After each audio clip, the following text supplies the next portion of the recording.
Hello, hello. Yeah, welcome again.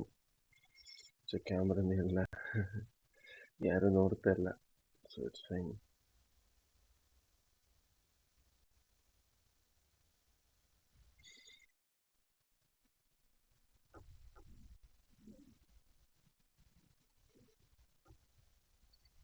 Kind of fine. Very capture device. Uh, yeah, I have it. So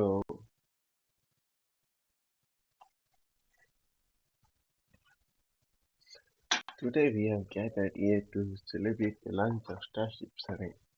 I welcome all the guests and everyone present because nobody is present and even I am feeling ಸ್ವಲ್ಪ high. ಅದಕ್ಕೆ why the junior ಸಾರ್ಥಕ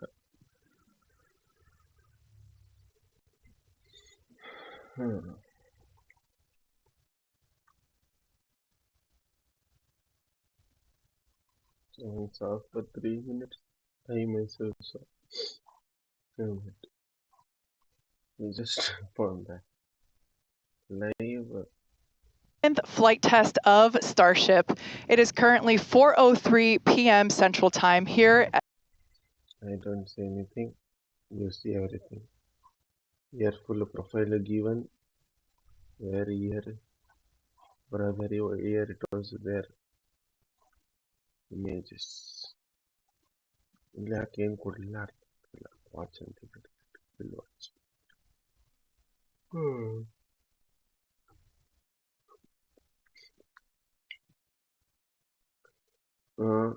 Launch and I don't need.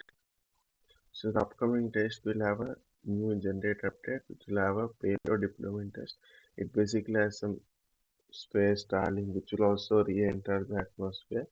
So it's like just to see if it deploys everything.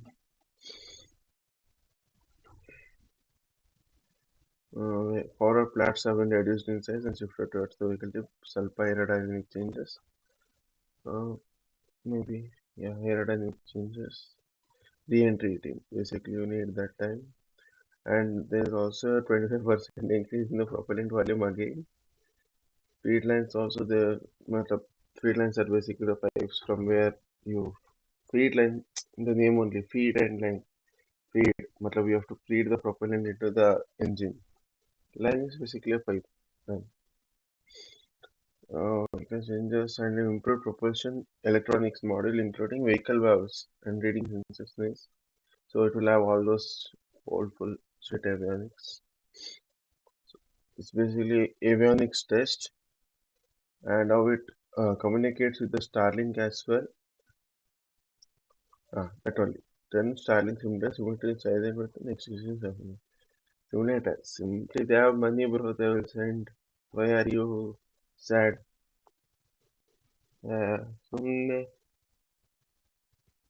The flight test will also include several experiments focused on ship return to launch site and catch. Basically, but to catch. You'll catch. Pakka. We'll see. ಅಷ್ಟೇ. Oh, still propellant loading is underway. That's what they tweeted some time before. We are at 31, T minus 31. And after begins engine chill. Engine is also chilling in life, but we are not. Chuta hua. Ship propellant load complete. Hey, what am I saying? Is it visible? Damn. It's visible. So, excitement guaranteed, damn bro. So, this is how it will go. ಅಷ್ಟೇ done. And then this is how booster will go. See, here it will separate. So it will flip, come back, and catch. ಅಷ್ಟೇ landing one and catch.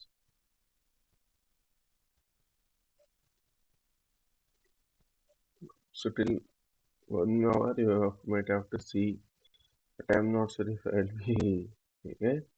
Nah, it's old video, bro. Hey, can't you see here?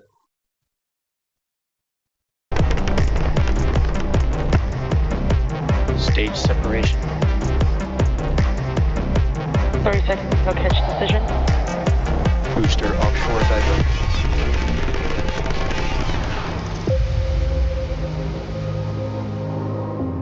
Tune in and watch the ship fly around planet Earth.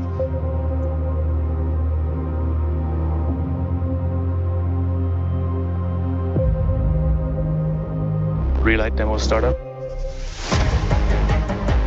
And shutdown. Starship is at 100 kilometers altitude. Flaps now have control of the vehicle.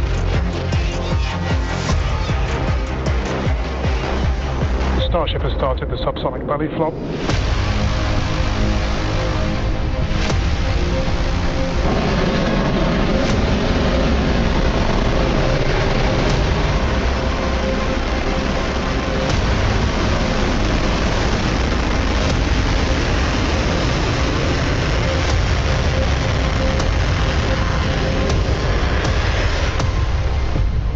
Starship has landed. All right, now today's flight test is going to look pretty similar profile-wise to that last one and honestly the last couple. So everything starts off, as always, with liftoff. The Super Heavy igniting those 33 Raptor engines. Super Heavy going to power us through that initial ascent, get Starship on its way to space before we get to the hot stage maneuver. Exactly. The ship will then ignite engines while it's still attached to the booster. That will allow us to separate the two stages. That booster will... But did you guys realize as well, like last 24 hours, there was so much change in the space. ISRO did the docking, New Glenn launch, and now we are in Starship. Like in just span of 24 hours. I mean, too much. All happened in just 24 hours, right? Yeah. Sets us up then for re-entry. As we have seen on the previous flights, courtesy of Starlink, that re-entry period gives us such gorgeous views. It's like, just a rainbow flow of colors as the ship re-enters the Earth's atmosphere. The ship will relight its engines, perform a flip maneuver for a soft water landing in our targeted location in the Indian Ocean. And that will once again be daylight given our later launch window. So today's flight test will be launching the next generation of Starship. It'll attempt the first payload deployment test, fly multiple re-entry experiments geared toward ship catch and reuse, and of course, the launch and return of the Super Heavy booster back to the launch site right there behind us. Yeah, that's going to be amazing, but ship, kind of the star of the show for a lot of stuff today. A huge block of upgrades to Starship's upper stage are debuting on this flight test, adding more capability. We'll start off up top.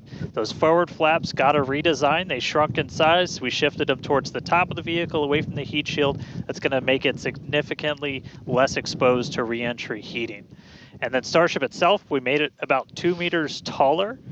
So we stretched it up to about 52 meters. That allowed us to add 25% more propellant volume, along with a bunch of propulsion upgrades like vacuum jacketing of those feed lines to the engines, an entirely new feed line system for the Raptor vacuum engines, an improved avionics module for propulsion, all that adding performance and the ability to fly longer missions. And just like on Flight 6, tiles have been purposely removed to stress test vulnerable areas. This time we're doing it across the entire vehicle, including in critical areas, as we use this flight to push the boundaries of Starship's capabilities. And for re-entry experiments, multiple metallic tiles are being tested, as you can see there on your screen, including some that have a version with active cooling. Then the vehicle's avionics, its brains, got a complete redesign. Some of the new things, we've got 4 of these upgraded Starlink terminals that combine Starlink, global navigation, and RF communications into a single unit. And then on the sides of the vehicle, we have these catch fittings. They're non-structural, but we're going to be able to see how they perform thermally during re-entry. We also smoothed part of that tile line to address some hot spots that we saw during entry on the last flight. Now, the ship and the booster, they weren't the only thing to get some upgrades. On the ground side, several radar sensors will be tested on the tower catch arms as we experiment with additional ways to measure distance between the arms and the vehicle while we prepare for ship catch. Now, this is just a handful of the many upgrades included on this flight that make this the most capable Starship that we've flown so far. And then something really cool has me super excited. We're going to be deploying 10 Starlink simulators that are similar in size to our next generation Starlink satellites. With pretty unparalleled payload capacity and full reusability, Starship's going to be able to deploy our more advanced V3 Starlink satellites, which is going to help us continue to revolutionize global connectivity. Each of those Starlink V3 launches on Starship is going to add about 60 terabits per second of capacity to the Starlink network. And that alone is that's more than 20 times the capacity we're getting with every V2 Mini flight on a Falcon 9 right now. That just helps further Starlink's impact in the coming years as we expand access to high-speed internet all around the world and eventually beyond. And those Starlink simulators are going to be on the same suborbital trajectory as Starship, and they're expected to demise upon entry. Starship itself, its trajectory looks very similar to all of our last several flights, suborbital, splashdown targeted into the Indian Ocean, a couple hundred miles off the western coast of Australia. And then the other on-orbit thing we're doing is going to be relighting a single Raptor engine while in space. We knocked that out last time. V2 ship, new propellant system. Let's do it again on this one. Ship's going to be busy. Now, of course, we can't forget to add that today's Super Heavy booster is reflying flight-proven hardware for the first time. A Raptor engine that flew on the booster that was caught during Starship's 5th flight test. You can see it there on your screen.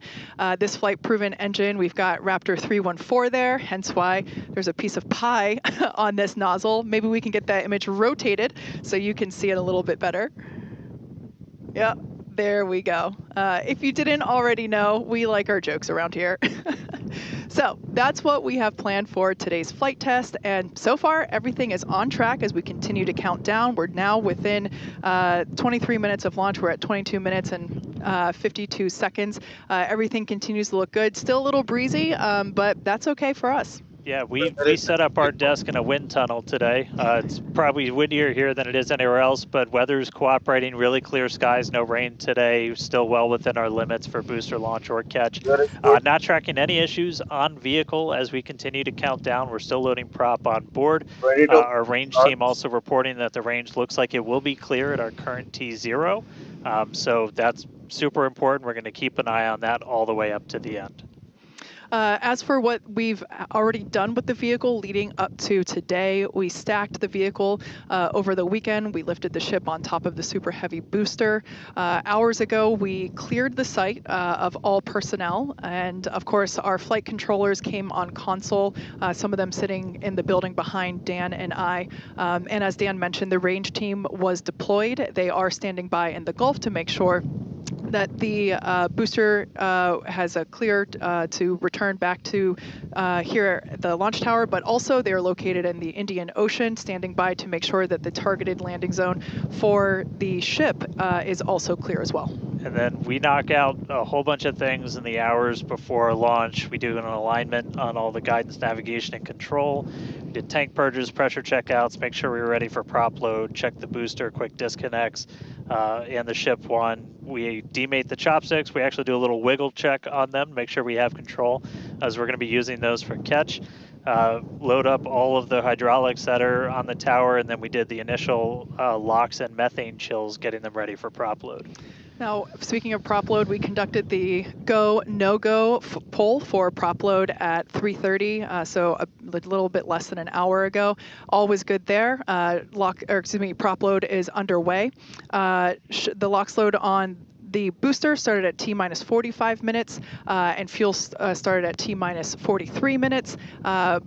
booster fuel will start at T-minus 41 minutes, and then locks on the booster started at T-minus 35. So that will all wrap up at T-minus 3 minutes and 20 minutes on the ship side, and at T-minus 2 minutes and 50 seconds on the booster side. So everything is looking good. Propellant is loading. Yeah, looks like we're about half full of everything on booster, 3/4 of the way there on ship, looking good for a launch today. With that, though, let's jump over. Let's check back in with Jesse real quick and all of our teams out at Hawthorne. Thanks, Dan and Kate, and great to hear the updates with the vehicle as we prepare for liftoff. There is a lot more people here, as expected.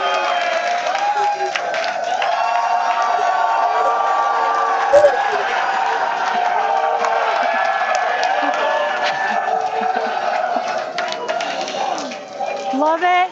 All the Raptor engines are built here, so there's a lot of that team here in the crowd, so they have a strong connection to the Starship flight today. Every flight test gets us closer to a fully operational Starship, which gets us closer to our ultimate goal to make humanity a multi-planetary species. To establish cities on Mars, we're going to need high-cadence, low-cost flights for cargo and crew.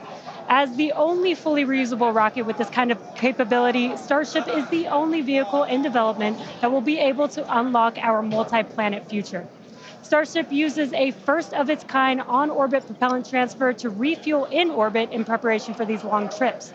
With milestones like ship catch and in-orbit prop transfer coming up, 2025 promises to be huge for Starship and our journey to Mars, with our first trip currently planned for the end of 2026. Between the reusability, low cost, and heavy lift capabilities, this all comes together to help us deliver up to 100 people at a time to destinations both near and far, and to deliver payloads farther and at a lower cost than any other vehicle. We'll be able to launch more massive payloads than anything else flying or in development today, capable of sending things like giant space telescopes or the next generations of space stations into orbit on a single launch. So while today's flight is just a test, the future is much closer than we realize. But one flight test at a time, so let's head back to Dan and Kate for a closer look at Starship.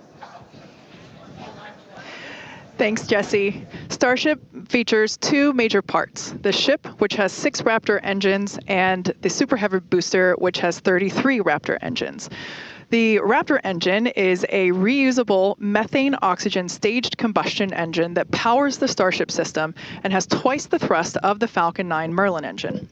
Now, just like we saw flights 1 through 6, the current iteration of Starship is an experimental vehicle flying for development.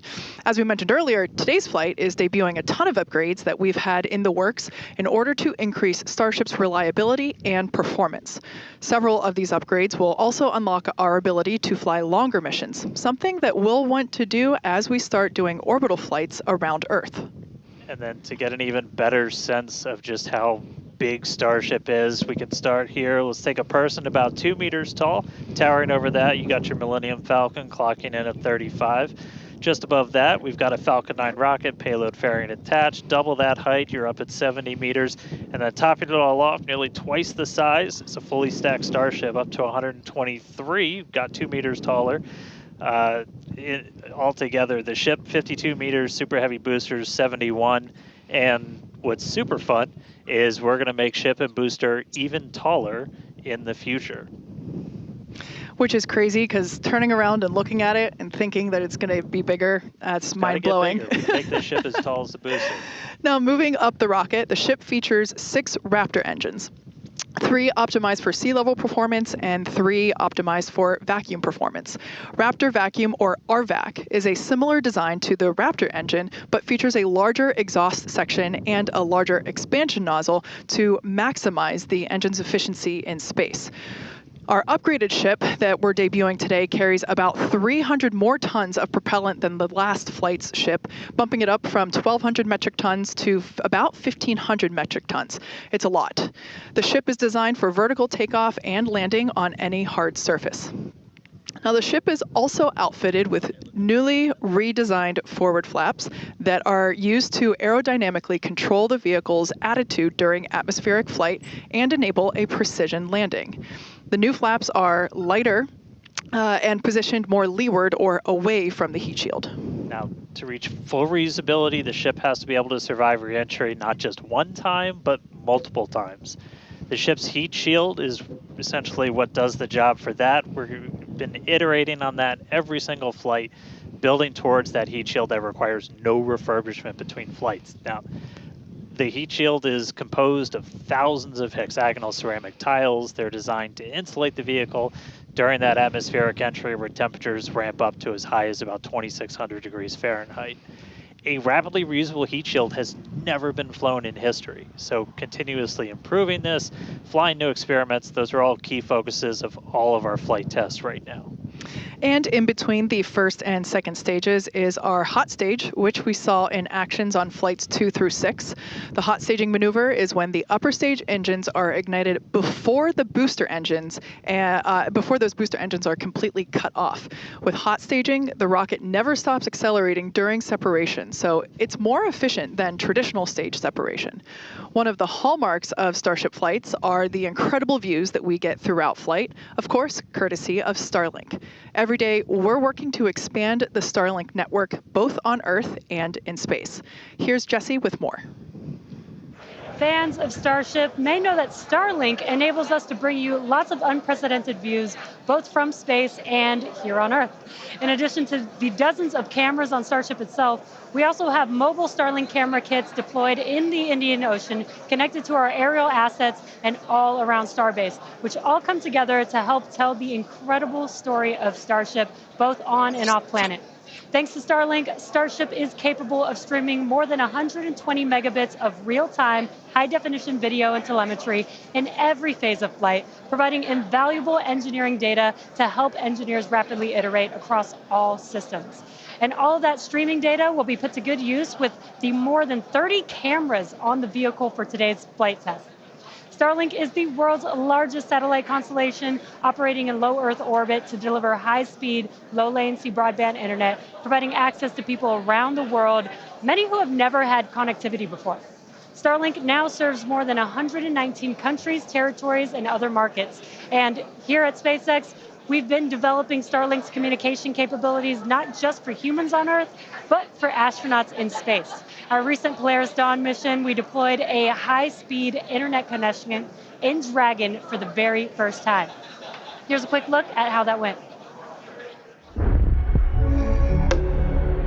Starlink is an amazing confluence of programs at SpaceX. So we have a whole corner of the company that owns and operates a multiple thousand satellite constellation to provide internet to people on Earth.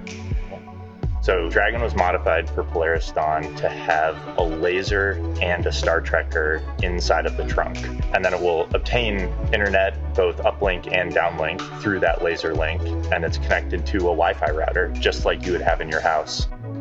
Getting online with Starlink was super easy. It was just like getting online at home, and even easier perhaps. It just connected automatically and then worked seamlessly. And then it was just internet in space. The Starlink performance on orbit blew us away. It enabled us to talk directly with Mission Control team, and it also enabled us two-way video connection with our families back at home. So it just was an incredible resource. One of my favorite memories is, all four of us in different parts of the spacecraft on phones with our earpieces talking to our families. Get to show them the perspective that we have of Earth. It was very cool to bring them into the mission that way. I was able to show my kids and my husband, what it looked like to be floating in space. I got to show them out the window. Well, my husband even exclaimed that at one point we hung up the call and he called back and I answered and he was like, I called space. Starlink on Dragon is something that we want to include because we have this company within SpaceX that has space-based internet. So what not a better way to test space-based internet in space? From connecting astronauts in space to providing high-speed internet to more than 4.6 million active customers here on Earth, the Starlink team is laser-focused on expanding coverage, increasing speeds, and lowering latency so that we can connect as many as possible around the world and beyond. Last year, we activated Starlink in 27 new markets and are now covering a global area home to 2.8 billion people, including those who live in some of the most remote places on Earth. To meet the growing global demand for high-speed internet, SpaceX opened a new 700,000 square foot factory in Bastrop, Texas, and introduced Starlink Mini as well as an upgraded version of the Starlink Standard Kit. The SpaceX team also achieved an unprecedented launch cadence, conducting 134 Falcon launches, with 89 dedicated to expanding the Starlink constellation. With each launch, Starlink adds more capacity to the constellation and continues to expand its coverage, connecting even more people in underserved and hardest to reach areas of the globe. Now, while our mission to connect the unconnected is far from complete, you can check out some of the Starlink team's highlights from 2024 and learn more about how our customers are furthering Starlink's impact around the world at starlink.com/stories. And a little bit closer to home, we do have a few updates for those impacted by the fires here in Southern California. Minutes to the launch. So far, the Starlink team has provided about 1,350 free kits to fire departments and other disaster response organizations from down in Orange County all the way up to Malibu. That is in addition to applying free Starlink service for thousands of customers impacted by the fires all across the Los Angeles area. And just as critically, since enabling our direct-to-cell satellites with T-Mobile, more than 120,000 text messages have been sent, allowing those in impacted areas to reach loved ones, text 911, or receive emergency alerts. I've never been prouder to be an employee at SpaceX for moments like that where we can help the people and community around us. Make sure to follow at Starlink on X for updates as we continue to work with local response teams, and check out starlink.com/LA wildfires for more information on these efforts. But back to today's flight test, one of our objectives is to return the booster to the launch site where it will be caught by the tower as we did on flight test 5. So let's head back to Dan and Kate for a catch primer. Thanks, Jesse. We are now T-minus 8 minutes and 40 seconds until liftoff. Flight controllers on console there in the building just behind Dan and I. You can actually see the rocket in the distance at the pad 6 miles away. Our excitement is growing. I already am not sure if I'm going to be able to remain coherent after witnessing this, so looking forward to it. You'll be all right. You'll be all right. Just a quick status check. The ship fully loaded in its main tanks on LOX and fuel. We're going to load the header tanks, and booster is going to be closing out real soon as well.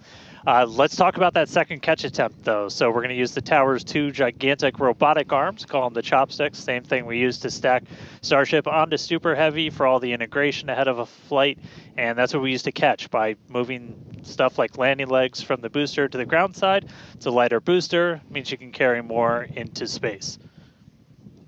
Now, in a nominal operational scenario following liftoff and after the 2 stages separate in flight, Super Heavy will return to the launch site, reignite its engines to slow the vehicle down, and the tower's arms will catch the rocket booster.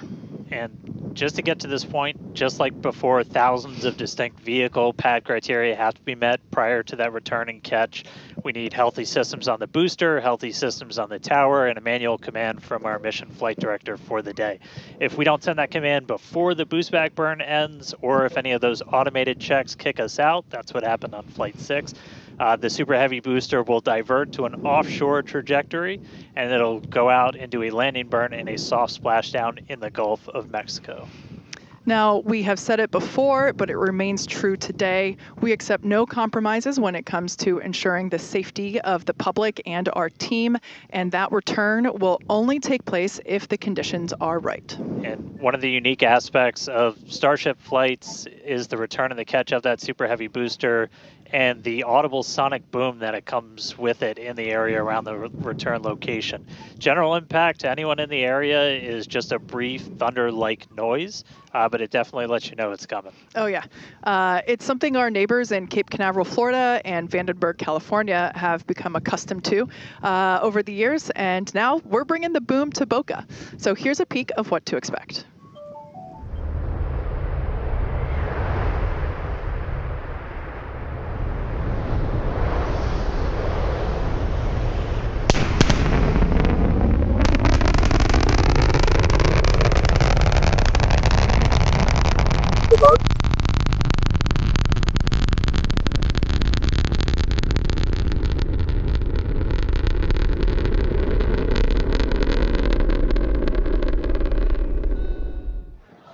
as I mentioned earlier, we have Starship, Raptor, and Starlink employees here fully invested in this flight test. And of course, many other SpaceX employees also here across our site supporting their teams. Their teammates. Every flight test has been pretty unique, and we're all very excited for another round of firsts, but I'm pretty sure the crowd is looking forward to potentially watching those chopsticks catch another booster. So let's see how excited they are today.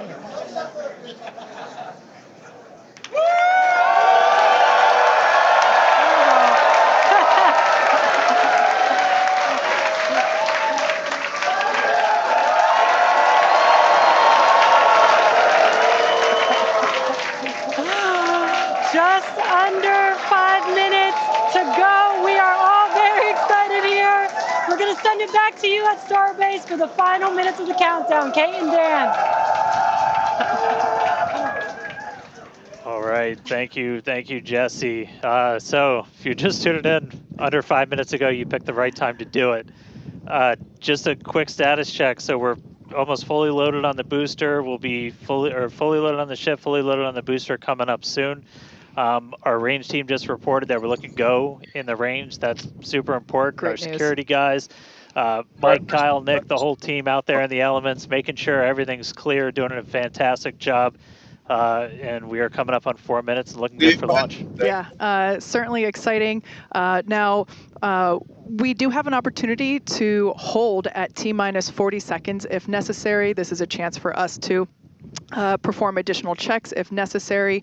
If we, need to repressurize some tanks, or if there's a wayward vessel in the range last minute, opportunity to clear it out. But everything currently looking good. Now, once we pass T-minus 40 seconds, a number of events will occur in rapid succession.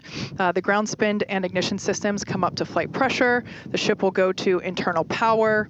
After that, the quick disconnect, or QD, arm lockout is removed in preparation for retraction, which will happen shortly after T0. And yeah, once we pass T-minus 40 seconds, we do have the ability to recycle the count under certain conditions back to that T-minus 40 second mark and hold there to assess what happened and assess opportunity to proceed again to T0. Yep, we've used that T-minus 40 hold a couple of times. Boat's usually one of the items, but we aren't tracking anything right now that would cause us to hold there. We can hold there for several minutes. Main thing you're watching at is you set a clocks because your temperatures will change and the fuel and the locks, everything pretty quickly. So you've got a couple of minutes that you can hang out and figure things out. There are items that if we pass them, we're scrubbed for the day. One of the main ones is that flame deflector at the bottom of the launch mount. Water begins flowing for that at the T-minus 10 second mark. If we scrub at any point after that, we'll be done for the day. And then teams will need to refill the deflector as well as all of our prop that we use to load on board the vehicle. It's pretty much just under 11 million pounds of prop setting on that thing right now. And we can actually recycle in about 24 hours now. Which is incredible given the sheer volume of propellant that is on board the vehicle there on your screen. All right, coming up on the 2 minute mark. Again to T0. Yep, we've used time our first payload deploy, relighting a Raptor engine. 2 minutes to the launch. We're looking good. So as we mentioned before, we have an opportunity to hold at T-minus 40 seconds, not tracking any issues at the moment that would be necessary right now. So fingers crossed we can pass through that checkpoint without stopping. But the folks on console are continuing to evaluate the launch commit criteria, making sure that the winds are within limits as well as any other weather restrictions. But man, compared to yesterday, this is a textbook gorgeous day. Oh yeah, little breezy today, but we got clear blue skies for a launch today. So at this point, all the prop has been loaded on the vehicle. We've closed everything out. We're doing our final thrust vector control, or steering for the engine checkouts. Once we hit the 30-second mark, we'll hear the flight director give the final go for launch. 1 minute. So we're under a minute. As we said, we're not expecting a hold at T-minus 40. But do not be shocked if that happens. It has happened in the past, and we can hang out there for a couple of minutes if we need to. If memory serves me right, we hold my breath for 4 seconds. Pass through prop load gate. All right, we passed right through that prop load gate. Hot diggity dog. All right, so we're going to let our flight director, Ty Huntington, take it away. Go for launch. Go for lunch, come on. It's good! Go! And 20 seconds.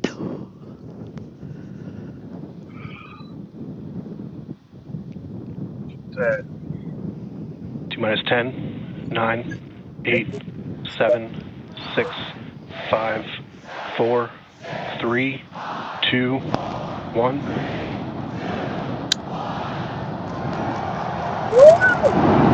We have liftoff.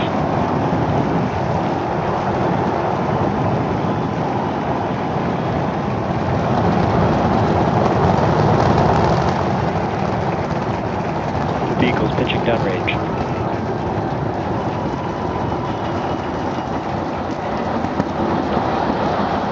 Booster chamber pressure is nominal.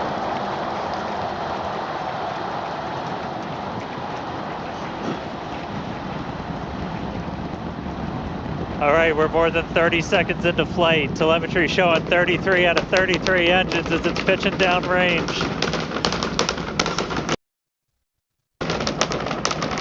Booster, ship, avionics, power, and telemetry nominal.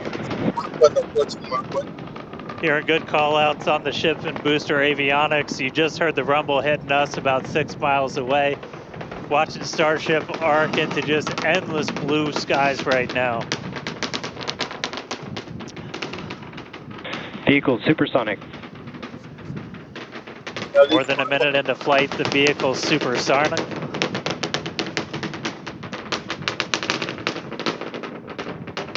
Max Q.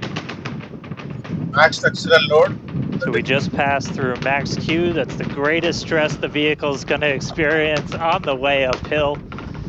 Reminder that all of our teams down here on the ground are now looking at systems on the tower. They just did a manual check through. That's going to inform that manual flight director's decision. Next moment coming up though is going to be hot staging. Don't take your eyes off it. It's one heck of a light show. Yeah. What a gorgeous ascent. 6 ship engines getting ready to ignite. That's going to happen while we're still attached. We can still see the ship's engines from the ground.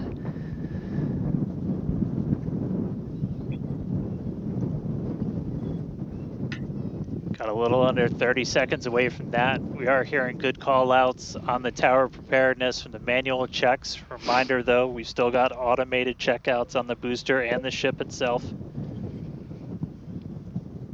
But as of right now, our manual checks and our manual commanding is looking go for a catch. Booster engine cut off.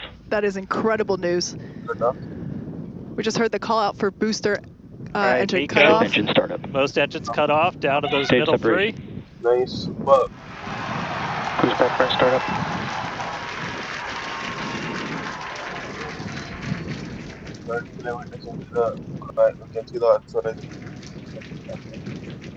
All right, hot stage confirmed. We've got nominal. a booster hopefully on our way back to us, and a ship now making its ascent burn into space. How's it going in Hawthorne, Jesse?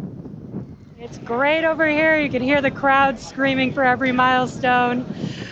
The booster is now making its way back down to Earth. Looks like we have 12 of those 13 engines ignited. We're using the engines that actually gimbal. We are go for booster return. An excellent call out there. We are go for booster Ship return. avionics, power, and telemetry nominal. There's a lot of criteria that needed to line up to ensure that we could have a safe booster catch, and it sounds like we got the go for that. And there you can see on your screen, we had we just jettisoned the hot stage, and there's a great, excellent view there of the hot stage floating away from the super heavy booster. Now we've shut down the engines for that boost back burn. That confirms boost back burn is now complete. That was the first of 2 burns required for the vehicle to make its way back down to Earth. And next coming up will be the landing burn. That's going to be 13 of those center engines igniting again. And that will then go down from 13 down to 3 engines just right before we touch down for that booster catch. Now, reminder, our stage 1 objectives are to have a controlled ascent, stage separation, as well as a controlled boost back burn and hot stage as well. So we're looking good for that so far. Some great views there from the ship of Earth. That looks incredible.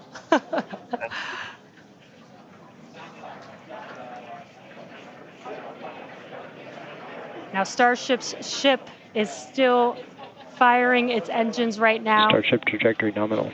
And great call outs. Starship trajectory is nominal. You can follow along the telemetry, the altitude in the bottom left-hand corner for the Super Heavy booster, as well as the bottom right-hand corner for the ship. And these views are just amazing.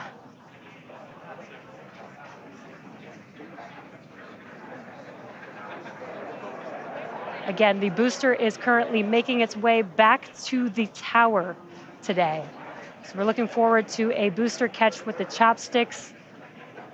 And in the meantime, you can see those grid fins there, helping to control the vehicle and guide it back to its landing site. Booster FTS is saved. Now with that, we're gonna hand it back. How's it going over there, Dan and Kate? How are you doing, Kate? Seeing that in person? You know, Dan had to take that entire segment because I couldn't talk. That was incredible. There it is. We can see the booster coming back in now through the plume. At least it looks that way to us. It's incredible that it basically returns. It looks like a speeding, just like this silver flare coming back to the. Once again, we are standing by for attempting to catch the booster at the tower. This would be the second tower catch. Booster landing burn. Seeing 13 engines. Booster now hovering as it aligns with the tower for catch. Booster coming in. Get ready for that boom, Kate. Down to 3 engines. Booster landing burn shut down. Megazilla has caught the booster.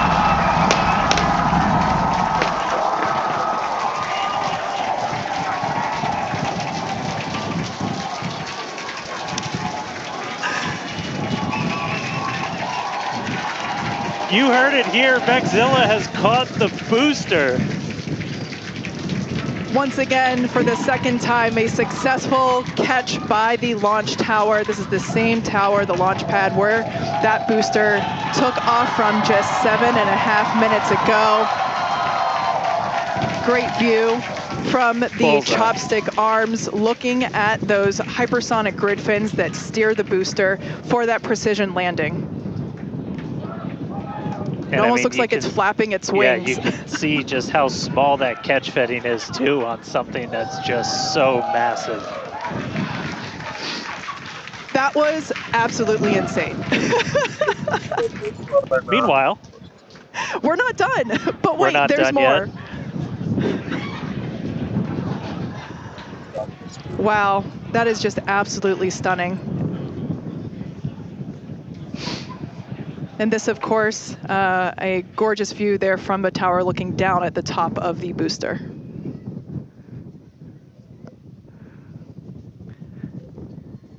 All right, and we are tracking.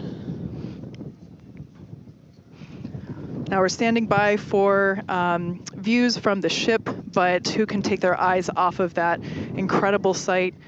That is once again the second catch of a booster back at the launch tower. It was incredible to see it come back down, just this silver flare in the sky. And we can still see the launch plume behind us, and wow, that we definitely. I can't speak for you, Dan, but that was very moving for me. Yeah, and right now you can see some of the telemetry on those ship engines has gone out, and we're waiting for an update on what our ship status is. We were approaching that ship engine cutoff time, so just waiting to hear. So obviously we've got booster back, booster